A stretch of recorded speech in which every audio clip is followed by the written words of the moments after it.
Guys, you know where the food court's at? I think it's on, is it 4 where we're at? No one likes to know it all. 4's got the big All right. restaurants. Okay, but nobody likes to know it all, though. That's true. That's true, too, right? Yeah, you know about it. We've all come across someone like this. A classic know-it-all who thinks they know it all. And to tell you the truth, these people, they are annoying. They're arrogant. They're whack. Nobody likes to hang out with a know-it-all. Nobody likes a know-it-all. Okay? And one of the interesting things about these people is these people, they don't actually know as much as they like to pretend they do. Those people who pretend to be experts in everything, they just want to sound smart, okay? They don't actually know what they're talking about, because you got to think about it. You know, you can't be an expert in everything, because to become an expert in something, that takes time, right? It takes years of studying it day after day for hours a day. So you can't be an expert in everything. So on most subjects, most people have no idea what they're talking about. But even people who are experts oftentimes have no idea what they're talking about, even on the subjects that they are experts in. For example, take weather people. I don't know if you've ever, one day just woke up, checked the weather, seen, oh damn, it's gonna be sunny tomorrow. I'm gonna have a barbecue. You call up all your friends, you're like, yo, I'm having a barbecue. Pull up tomorrow. You go out, you buy a bunch of burgers, hot dogs, your favorite chips, some beer. You're pumped up for your barbecue. Then you'll wake up the next morning. It's almost time for the barbecue. And it starts raining. You're like, yo, what the fuck? What the fuck? I thought you weather people were supposed to be experts on the weather, but you got it wrong.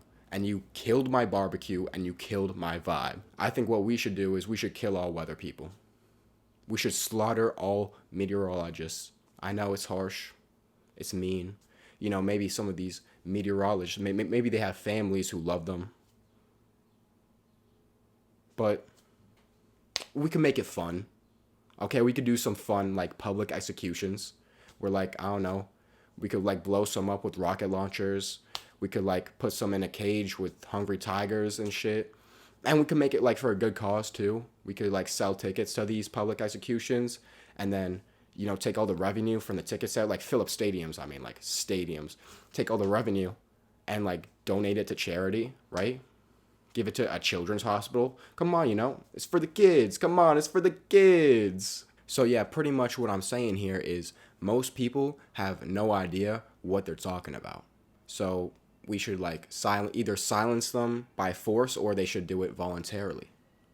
But even if you do know what you're talking about, you should still try and silence yourself a little bit, right? Don't go and brag about how smart you are and act like you're better than other people because you're smarter than them and shit, and tell them all about what you know and how smart you are.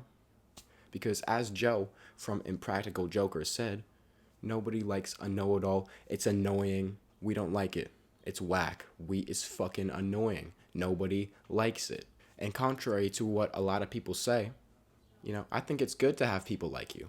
I know there's a lot of people out there who are like, oh, you shouldn't care whether or not other people like you, because a lion doesn't concern himself with the opinions of sheep. And, like, I get that. You shouldn't completely change the way you live to get the approval of others. Okay, that makes sense. That does make sense. But also, it is definitely good to get people to like you. First of all, it feels good for both you and them. And, like, also, it could be an asset, right? Because if people like you, they're more likely to help you in a time of need.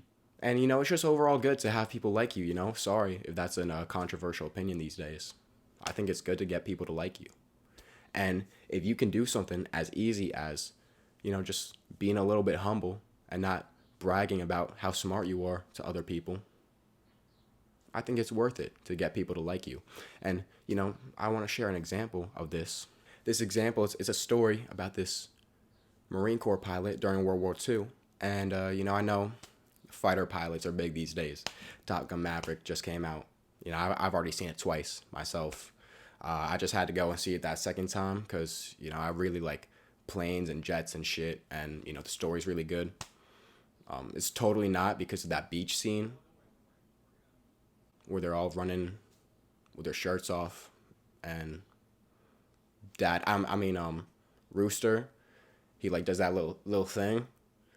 It's not because of that scene, okay? I don't know why you guys are thinking that. Like, I don't know why you guys are thinking that. It's not because I like jets, okay? Anyways, this story, it's about Loren Dale Everton. He went by Doc. So, in 1931, Doc's 16 years old. He's living in rural Nebraska. And there's an airport about 30 miles away from where he lives, right?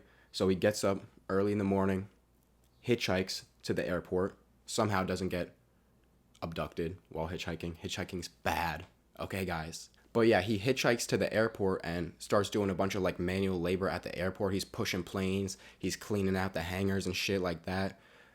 He's doing some hard work, and he gets a little bit of money from that, and he buys some flight time at the airport to fly planes and stuff. So he learns how to fly planes at a very young age, and he's a very good pilot at a very young age. Then fast forward about 8 years later, he's going to flight school for the Marine Corps, and he reports down to the flight school, and he decides to keep quiet about his previous flight experience. He doesn't go around and brag about it and tell people, oh yeah, I already know how to do this shit. I'm so much better than you. I don't even need to be here in this training right now because I already know how to do this. And this is what he said about it, about that decision to keep quiet about his previous flight experience. I wasn't going to dangle it out in front of the instructor and say, well, I already know how to fly and I've been flying here for 8 years. I just went in with a completely open mind, and if they wanted to tell me I didn't know how to fly, I didn't know how to fly.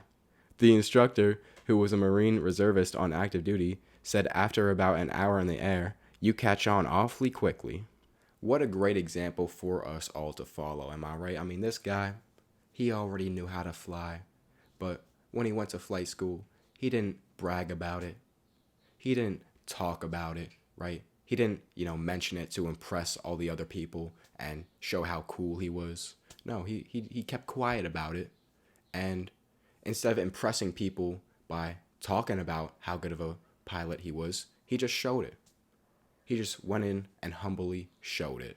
And that's one of the big lessons we can take away from this, is that you don't have to tell everybody how good you are, right? You could just show it through your actions. It's far more impressive to show something than to say something. Because, when you see someone who has a big mouth about themselves, right? I have a big mouth myself, actually. That's how I fit so many hot dogs in my mouth at the same time at the barbecue. But when someone has a big mouth about themselves and they're always bragging about themselves and, talking about how good they are and shit, what it really shows is, a little bit of insecurity on their end. Because if you actually are confident in yourself and, you believe that you're good at something or you're smart or something like that, you don't have to tell everybody about it. You could just be that, and without having to get approval from others by telling them all about it and getting them to think that you're smart and good and shit. So don't end up like this guy, walking around the mall like a god, like you're the shit, right? Like you're Mr. Know-It-All over here. Because, this guy, he walks around the mall like he thinks he's a god, but deep down, we all know what's really going on in there, okay? We all know that he's super insecure, he hates himself, he wants to die and all that. So don't end up like this guy at the mall. But yeah, guys, I'm gonna step off my soapbox real quick. I'm gonna shut the fuck up right now. And I'll see you guys later. Peace.